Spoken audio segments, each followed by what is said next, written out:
తాకట్లో ఉన్న బంగారాన్ని విడిపించి ఆ రోజున మార్కెట్ ధర కట్టి మిగిలిన డబ్బును మీకు అందిస్తుంది కొమ్మూరి గోల్డ్.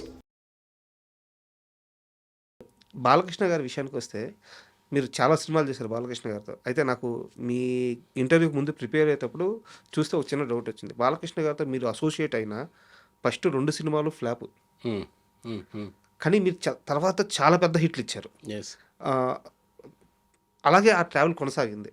2 సినిమాలు ఫ్లాప్ అయిన తర్వాత మూడో సినిమాకి గూడా మిమ్మల్ని కెమెరామెన్‌గా పెట్టుకున్నప్పుడు బాలకృష్ణ గారు అంటే ఇక్కడ సెంటిమెంట్ చాలా ఎక్కువ ఉంటాయి. మీకు తెలియంది గాదు. వద్దు రాంప్రసాద్ వద్దు అలా ఏ రోజన్నా ఏమీ లేదండి. ఆయనతోటి ఒక్క సినిమా పనిచేసా. అదే కొంచెం యావరేజ్‌గా ఆడింది. ఆ! అండ్ తర్వాత నేను 'లెజెండ్' సినిమా చేశాను. అవును. 2014 లెజెండ్ వచ్చేసింది. దానికి ముందు 'వీరభద్ర' అనే సినిమా వీరభద్ర చేశాను. చేశారు. అది పెద్దగా ఆడలేదు. బట్ మన సినిమా ఒక్క చూసి మగాడు కూడా మీరే కదా? నేను కాదండి. కాదా? సారీ. ఒక్క మగాడు నేను కాదు. సారీ. ఒక మగాడిలో ఒక ప్యాచ్ వరకు నన్ను పిలిచారు. అందువల్ల పేరుందా? అందువల్ల పేరు ఉన్నట్టుంది యాక్చువల్గా. సో నేను కాదు. 'వీరభద్ర' అనే సినిమా రవికుమార్ చౌదరి. అవును. సో సినిమా ఎందుకు ఆడలేదంటే అది యాక్చువల్గా కెమెరామెన్ వల్ల కాదండి. యాక్చువల్గా సినిమా ఆడేది కెమెరామెన్ వల్ల అయితే ఇంకా అసలు ఇంకేమైనా ఉందా? జస్ట్ సెంటిమెంట్స్ అని అడిగాను. ఇట్ ఈస్ ఓన్లీ మేబీ నాకు నా సెంటిమెంట్ పాయింట్కి వస్తే నాకున్న హిట్లు అవును. మ్యాక్సిమం హిట్లు ఉన్నాయి. దాన్ని కూడా నేను ఎక్కువ కన్సిడర్ చేయను. సార్. ఓన్లీ డైరెక్టర్స్ ఉంటుంది. డైరెక్టర్స్ పాయింట్ ఆఫ్ వ్యూలోనే సినిమాలు ఆడతాయి. కథ బాగుండాలి, డైరెక్టర్ బాగా చేయాలి. సో దానికి అందరూ తోడవ్వాలి. అప్పుడే సినిమాకి ఒక ఇది ఉంటుంది. సో అలాగా నాకు బాలయ్య బాబు గారు అది చూడండి, మంచి టాలెంట్ ఉంటే ఆయన ఫుల్గా ఎవరినైనా ఎంకరేజ్ చేస్తారు. నాట్ ఓన్లీ మీ, ఎవరినైనా ఎంకరేజ్ చేస్తారు. Such a wonderful person. చాలా మంచి. నాకు తెలిసి నేను వేరే వాళ్ళతో నేను కంపేర్ చేయను, కానీ ఈజ్ ఎ నైస్ జెంటిల్మెన్. అది అందరికీ తెలుసు అది. So I'm really happy. ఆ లెజెండ్ చేసినప్పుడు కూడా నేను, బోయపాటి గారు ఆయన స్క్రిప్ట్ చెప్పడం, దానికి తగ్గట్టుగా మా ఇద్దరికి సింక్ అవ్వడం, అగైన్ కృష్ణవంశీ గారితో ఎలా సింక్ అయిందో. తర్వాత నేను చాలా బాగా ఎంజాయ్ చేసిన సినిమాలో బోయపాటి గారు. అలాగే నా డైరెక్టర్స్ అందరూ లైక్ ఈవెన్ సత్యబాబు, కృష్ణవంశీ, లేకపోతే పైడిపల్లి వంశీ, సురేందర్ రెడ్డి, వివి వినాయక్, ఎవరితో పనిచేసినా వాళ్ళతోటి సింక్ అయి చేస్తే డెఫినెట్గా సినిమాలు బాగుంటాయి. కథ తెలుసుకొని ఆ సినిమాకి మనం ఏం కావాలి, that's what it's very big science sir. And యాక్చువల్గా నాకు తెలిసింది ఏంటంటే, అంటే ఈ ఇంటర్వ్యూ ప్రిపేర్ అయ్యేటప్పుడు బాలకృష్ణ గారు ఎక్కడ అవకాశం ఉన్నా ఒక మంచి సినిమా అంటే ప్రాజెక్టు మేక్ అవుతుంటే అవకాశం ఉన్న ప్రతి దగ్గర వాళ్ళ మనుషులకు కానీ రామ్ ప్రసాద్ని పెట్టుకోండి, మంచి టెక్నీషియన్, ఫాస్ట్గా వర్క్ చేస్తారు, డైరెక్టర్తో మంచి సింక్లో ఉంటారు. చాలాసార్లు మీ పేరు అంటే ఆయన సినిమా అవకాశం ఇప్పించడం కాదు కానీ మీ గురించి గొప్పగా చెప్పడం బాలకృష్ణ గారు ఆయన నోటితో ఆయన చాలాసార్లు చెప్పారంట. మీ దాకా వచ్చింది అది? వచ్చింది. ఇట్స్ నాకు అది బ్లెస్సింగ్ అనే అనుకోవాలి. మా ఇద్దరికి ఉన్న ఒక మంచి సింక్ అండి, బాబుకి నాకు ఉన్న సింక్. ఎందుకంటే నేను క్లియర్గా అర్థం చేసుకుంటాం. అది కెమెరామెన్, డైరెక్టర్ని, హీరోని, ఆ చుట్టుపక్కల ఉన్న వాతావరణాన్ని అర్థం చేసుకుంటూ వెళ్ళగలిగితే ఆ సినిమా చాలా బాగా వస్తుందని నాకు నమ్మకం అండి. ఎందుకంటే మోర్ ఇంటూ కెమెరామెన్కి కెమెరా స్కిల్ ఒకటే కాదు కావాల్సింది, ఐక్యూ ఉండాలి, జనరల్ నాలెడ్జ్ ఉండాలి, మంచి అండర్స్టాండింగ్ ఉండాలి. సో ఆ ఎన్వైర్న్మెంట్ని మనం హ్యాండిల్ చేసే సిచ్యువేషన్ రావాలి. నెక్స్ట్ ఏం జరగబోతుందో కూడా ఒక ఐడియా తెలియాలి. సో అది నెక్స్ట్ లెవెల్ థింకింగ్. ఇది ఊరికే సినిమా అనగానే లైట్లు వేయడం, కెమెరా పెట్టడం, ఇది కంటే కూడా నెక్స్ట్ లెవెల్లో ఇంకోటి ఉంది. అది తెలుసుకోవాలంటేనే అప్పుడే ఆ సినిమాటోగ్రఫీకి పరిపక్వత వస్తుంది. దీన్ని చాలా స్ట్రాంగ్గా నమ్ముతాను. అండ్ బోయపాటి గారితో అసోసియేషన్ ఎలా సెట్ అయింది సార్? అంటే వరుసగా సినిమాలు చేస్తున్నారు బోయపాటి గారితో మీరు. నేను మధ్యలో 1-2 సినిమాలు చేయలేదు. నేను లెజెండ్ చేశాను, దాని తర్వాత అఖండ 1, దాని తర్వాత 2. We have very good. Boyapati గారు ఇంకా మీకు చెప్పాల్సిన, ఆయన వచ్చి ఫుల్ ఎమోషన్ స్క్రిప్ట్ చెప్పాలంటే డే 1 నుంచి ఆయన దగ్గర కూర్చుంటాం. సో ఆయన ప్రతిదీ యాక్సెప్ట్ చేస్తారు. అలాగే తను కూడా మాకు ఇలా కావాలండి, ఇలా ఉండాలని రిఫరెన్స్. ఇప్పుడున్న టెక్నిక్ ఏంటంటే రిఫరెన్స్లు.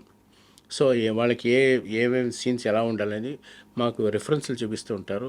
సో మేము ప్రీ విజువలైజేషన్ చేస్తూ ఉంటాం. సినిమా ముందే షూట్స్ చేయడాలు, విజువల్స్ చూడాలి, దాన్ని బట్టి మేము ప్లాన్ చేసి లైటింగ్ డిజైన్ చేయడం, ఆల్ న్యూ టెక్నిక్. దాన్ని బట్టి మాకు ఒక చాలా వరకు ప్రతి ఆల్ ఫిల్మ్స్ అలాగే జరుగుతున్నాయి. సార్ దాంట్లో ఆ టెక్నిక్ ఆయన యూజ్ చేయడం వల్ల మాకు బాగా అర్థమయ్యి బాగా చేయగలుగుతాం. ఇంకోటి ఏంటంటే చాలా జోవియల్ మనిషి. సో మంచి లిటరేచర్ తెలుసు. ఓకే. సో దానివల్ల మాకు బాగా అర్థం అయ్యేటట్టుగా భలే చెప్తాడు. సో అది మాకు బాగా అడ్వాంటేజ్. దానివల్ల ప్రతి టెక్నీషియన్ ఆయనతో బాగుంటాడు. సార్ అండ్ బోయపాటి గారి సినిమాలు అంటే ఇండియా వైడ్ సార్. అంటే నేను చెప్పేది ఏదో 2 తెలుగు రాష్ట్రాలు కాదు. ఆయన సినిమాలు యూట్యూబ్లో అప్లోడ్ చేసినా కానీ హిందీ మార్కెట్లో అసలు ఎన్ని వ్యూస్ వస్తాయి అంటే అంతా కూడా ఆ కమర్షియల్ షార్ట్స్, ఆ మాస్ షార్ట్స్, ఆ షార్ట్స్ అసలు అద్భుతంగా ఉంటాయి ఆయన సినిమాల వరకు. మీరు చేసిన లెజెండ్ అయితే కానీ అఖండ గురించి, అఖండ 2 గురించి ఇంకెంత చెప్పినా ఓకే, అది తనివి తీరదు అనమాట. ఎందుకు ఈ మాట అంటున్నానంటే అఖండ సినిమా క్లైమాక్స్లో ఆ రథం రాగేటప్పుడు ఒక రకమైన ఫ్రేమ్లో ఒక రకమైన రెడ్డిష్ వచ్చేస్తుంది. అవును. రెడ్డిష్ వచ్చేసి ఆ రథం రాగిన తర్వాత ఫైట్ చేసిన తర్వాత ఆ సోల్ మట్ట పైకి లేపినప్పుడు ఆ శివుడి షాట్లు. సో ఇలాంటి షాట్లన్నీ మనం బోయపాటి గారి సినిమాల్లో మాత్రమే చూస్తుంటాం అనమాట. అలాంటి వ్యక్తితో కలిసి పనిచేస్తున్నప్పుడు ఈ ఎక్స్పీరియన్స్ కాస్త షేర్ చేయండి sir. It's very good experience అండి. బోయపాటి గారికి నుంచి చెప్పాలంటే అదే మీకు చెప్పాను కదా, ఆయన స్క్రిప్ట్ లెవెల్ నుంచి చాలా స్ట్రాంగ్గా ఉంటారు. విజువల్స్ నెక్స్ట్ లెవెల్లో థింక్ చేస్తారు. ఆల్మోస్ట్ ఏంటంటే రిఫరెన్స్ అది చోటు ఆయన ఎమోషన్ని పట్టుకొని ఆయన్ని చెప్పేది కరెక్ట్గా మనం వినగలిగితే డెఫినెట్గా మంచి మంచి షార్ట్స్ ఇస్తాం. అదేంటో కొంతమందికి ఆ గాడ్ గిఫ్ట్ లాగా ఉండాలి కదా అది. అయ్యో అది కాకుండా మా బాలయ్య బాబు గారిని చూస్తే ఆ ఎమోషన్ వచ్చేస్తుంది. తమన్నంతే మా నాకెందుకు ఆయనతోటి బాలయ్య బాబు గారు షార్ట్ పెట్టడం అంటేనే ఒక డైనమిక్సే మారిపోతూ ఉంటాయి. సో ఆయనతోటి చేయాలంటే ఒక కొత్త డైమెన్షన్ ఆలోచిస్తూ ఉంటాం. సో నేను ఒక్కొక్కసారి చెప్తూ ఉంటాను బోయపాటి గారికి, సార్ ఇంత ఇంత లోడెడ్గా మనం చేస్తే క్లైమాక్స్ మనం ఏం చేస్తామంటే అదే వస్తుండే అంటే రామప్రసాద్ గారు అదే కరెక్ట్, మీరు అడిగింది కరెక్ట్. హెవీ చూపించేస్తున్నారు. హెవీ మనం చూపిస్తూ ఉంటే నా దగ్గర ఇంకేం లేదు సార్, నేను కొత్తగా నేర్చుకుని రావాలి అనేవాడిని. చాలా సందర్భాలు అన్నాను. లెజెండ్ చేస్తుంటే కెమెరాలు ఇంకా అంతకంటే నా దగ్గర లేవు, షార్ట్లు లేవు, ఇంకా కొత్తగా ఏదో నేర్చుకోవాలి అని నేను వెళ్ళి ఓపెన్గా చెప్పేసేవాడిని. నో రామప్రసాద్ గారు వస్తుంది, మనం చేస్తాం, దీనికంటే ఇంకొకలాగా చేద్దాం అనేవాడు తప్ప అసలు కాంప్రమైజ్ అయ్యేవాడే కాదు. సో దట్ ఈజ్ వాట్ మా సినిమాలకి హైకి హై హై హై తీసుకెళ్ళి లెజెండ్ అదే పాయింట్లో కూర్చోబెట్టాం. మళ్ళీ అఖండ 1 తీసుకెళ్ళి అదే పాయింట్లో కూర్చోబెట్టాం. మీకు చూడండి ఆ రథం పాయింట్లో లాగినప్పుడు అది డైరెక్టర్ చెప్పడం, అది హీరో దానక అది తీసుకోవడం, ఆయన చేయటం కూడా అలాగే ఉంటుంది. బాబు చేసేటప్పుడు కూడా నిజంగా ఆడియన్స్ స్క్రీన్లో చూసినప్పుడు ఏం ఫీల్ అవుతారో నేను కెమెరా త్రూ చూసినప్పుడు కూడా అదే ఫీల్ అయ్యా. చూస్తున్నప్పుడు నాకే బాయిల్ అయ్యేది అసలు బ్లడ్. మరి చూడండి ఫస్ట్ ఆ పర్సన్ నేనే చూసేది. కరెక్ట్. నేను ఏం లేదు, బాబు షార్ట్ అవ్వగానే ఇలా ఒక లుక్ వేసాడు. బోయపాటి గారి వైపు కూడా కాదు, నా వైపు డైరెక్ట్ చూసి నేను ఎట్లా అనేవాడిని. అది అర్థమైపోయింది ఆయనకి అసలు వచ్చింది. అది బాగుంది ప్రసాద్ బాగుంది అన్నట్టు. ఓకే అని బాబు చూడండి అంటే బాగుంది. సో ఎంకరేజ్మెంట్ అలా ఉంటుంది. So that is a passion. చేసే యాక్టర్ కూడా అంత బాగా చేస్తాం సార్. సో మాకు ఆయన చేసే విధానం బట్టి మాకు ఇంకా నెక్స్ట్కి చేద్దాం, నెక్స్ట్ ఇంకేం చేద్దాం అనేది ఉంటుంది.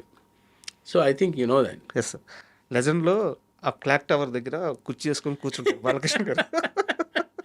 అజయ్ అక్కడ కాళ్ళ దగ్గర ఉంటారు, కుర్చీ వేసుకొని కూర్చోంటారు. ఆమె జగత్ బాబు గారు అక్కడి నుంచి దిగి గన్ను పట్టుకొని వస్తారనమాట. వాళ్ళిద్దరు మాట్లాడుకుంటా ఉంటే వాళ్ళిద్దరిని కెమెరా ఇట్లా ఫాలో అవుతున్నప్పుడు 2 సింహాలు ఎదురెదురు పడితే ఎలా కంపోజ్ చేస్తామో అసలు వాళ్ళిద్దరిని చూడడానికి కళ్ళు సరిపోవట్లేదు. నాకు అక్కడ కెమెరా వర్క్ కూడా అంత ఎక్కేసింది అనమాట. నేను నిజం చెప్తున్నాను సార్. ఆ షాట్ చూసినప్పుడు థియేటర్లో నాకు తెలిసి 2014 అప్పుడు అదే సినిమాతో పాటు మన రాజు రాణి సినిమా కూడా రిలీజ్ అయ్యింది, అట్లీ గారిది. ఆయన ఫస్ట్ సినిమా. 2 సినిమాలు ఒకే రోజు చూసా. ఈ సినిమాకి వచ్చి కూర్చున్న రోజు ఈ షాట్ తీసిన కెమెరామ్యాన్ కానీ కనిపిస్తే ఆ రోజు ఆయన్ని ఖచ్చితంగా ఆ డే తన వర్క్ గురించి అడగాలని నేను 2014లో ఫిక్స్ అయ్యా. చెప్పండి సార్, అసలు ఆ రోజు షూటింగ్ ఎలా జరిగింది? సార్ అది ఒక మంచి విషయం అడిగారండి. అది ఎవరైనా అడుగుతారా, ఈ పాయింట్ని అడుగుతారా అనుకుంటున్నా. You ask me very good. నేను చెప్తా దాని గురించి. సార్ ఫస్ట్ యాక్చువల్గా ఈయన కూర్చుని ఉంటారు కదా, కూర్చున్న తర్వాత జగత్ బాబు గారు వస్తారు. వచ్చిన తర్వాత కెమెరా అది కార్లో ఉన్న గన్ను తీసుకొచ్చి ఆయన గన్ పాయింట్లో పెడతారు. దాన్ని చూసి ఆయన హీరో గారు లేచి, బాలయ్య గారు లేచి, ఇద్దరు వచ్చి టక్కా వార్ లాంటి నువ్వంటే నువ్వు అని. ఎందుకంటే ఈయన జగపతి బాబు గారు కూడా ఒక పెద్ద యాక్టర్, ఇటుపక్క Balayya Babu star actor. So ఇద్దరు హైక్స్లో ఉన్నారు. వీళ్ళిద్దరు ఎమోషన్స్ని పట్టుకోవాలి. డైరెక్టర్కి ఒక టాస్క్, సీన్స్ ఉన్నాయి, టఫ్గా వర్క్ జరుగుతుంది, జనాలు. సో నేను కెమెరా పెట్టి 2 షాట్లు తీసేసాను. ఓకే, తీసేసాను. చూస్తుంటే నాకు ఎమోషన్ నచ్చలేదు, నా షాట్ నాకే నచ్చలే. నేను వెంటనే డైరెక్టర్ గారు ఇది ఇలా కాదు, ఎందుకంటే వాళ్ళు చేస్తున్న విధంగా రా ఏమనుకుంటున్నావు నేను అంటూ ఉంటాడు. సింహాలే ఇంకా ఒక ఇద్దరు ఫైట్కి రెడీ అవుతారు. సో నాకేమో నా పాయింట్ వీక్గా అనిపిస్తుంది, వీళ్ళిద్దరూ సింహాలలాగా మీద పడిపోతున్నారు అని. నాకు ఇలా కాదు డైరెక్టర్ గారు, ఆ షాట్ 1 మోర్ చేద్దామని చెప్పి, ఇలా కాదని చెప్పి ఆ కెమెరా నేను షోల్డర్ పెట్టుకుని మొత్తం సీన్ హ్యాండిల్ చేశాను. సో ఆ ఫీల్ ఉంటుంది చూసారా, కదిలే మోషన్, ఇది ఒక ఆడియన్స్ చూస్తే ఎలా ఉంటుంది నిజంగా. అది బ్రీదింగ్ ఫీల్, నా గుండె కొట్టుకుంటే ఆ ఫీల్ దాంట్లో కనిపించాలి అని కెమెరా షోల్డర్లో పెట్టుకొని ఆయన చేస్తున్నప్పుడు నేను కెమెరా ఇట్లా చేయటం వల్ల ఆ ఎమోషన్ పండింది. Correct, that exact question you answered. ఎవరైనా అడుగుతారేమని చూస్తాను సార్. నేను 12 సంవత్సరాల నుంచి వెయిటింగ్ సార్ ఈ క్వశ్చన్ అడుగుతామని. Thanks asking that's beautiful question. And for more videos, Please subscribe to iDream. Please subscribe to iDream. Please subscribe iDream. And please subscribe to iDream. For more videos, subscribe to iDream. please like, share and subscribe to the channel. Congratulations, iDream. Subscribe to iDream. Subscribe to iDream. So subscribe to iDream Media. iDream ki iDream team andarki huge congratulations. Please subscribe iDream Media. Please subscribe to iDream. Subscribe iDream. Please subscribe to iDream. iDream అంటే నా కళల ఛానల్ను subscribe చేసుకున్న నోరు తిరుగుతలేదు, మీరైతే గంట గుర్తు కొట్టండి. For more such videos, please subscribe to iDream. Subscribe to iDream. Please subscribe to iDream. Please subscribe iDream Media. Please do subscribe to iDream. Please subscribe to iDream Media. For best entertainment and information, please subscribe iDream. And don't forget to subscribe to iDream.